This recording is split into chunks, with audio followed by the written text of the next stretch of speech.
बच्चों चलिए प्रश्न देखते हैं। प्रश्न है, एक बिंदु की x इकाइयों के उत्पादन के संबंध में कुल लागत cx, हमें यहाँ से रुपए में दिया गया है। cx बराबर 0.007 x की घात 3 माइनस 0.003 x की घात 2 प्लस 15x प्लस 4000 से प्रदत्त है।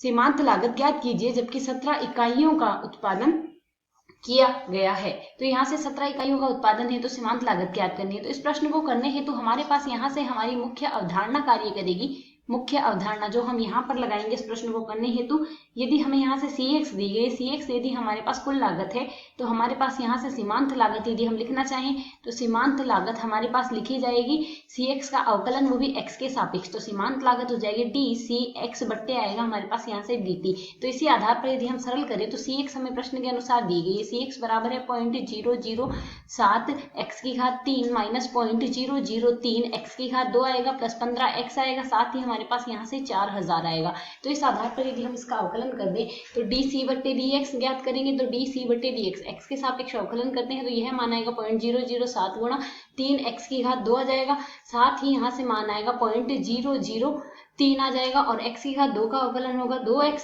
प्लस 15 गुणा x का अवकलन आएगा हमारे पास यहाँ से 1 प्लस 4000 का अवकलन आ जाएगा 0। अब हमें यहाँ से ये सीमांत लागत 17 हेतु ज्ञात करनी है। तो यदि हम 17 हेतु ज्ञात करें, जब x का मान 17 होगा तो यहाँ से x बराबर 17 पर सीमांत लागत हमारे पास हो जाएगी dc बट्टे dx। तो इसको यदि हम सरल करते हैं तो इसका मान हमारे पास यहाँ से बनेगा, यहाँ पर यदि हम सरल करते हैं तो 0.007 को हमने गुणा करना होगा 3 और x का मान अब हम यदि 17 रख रहे हैं तो यहाँ से आ जाएगा 17 की घात 2।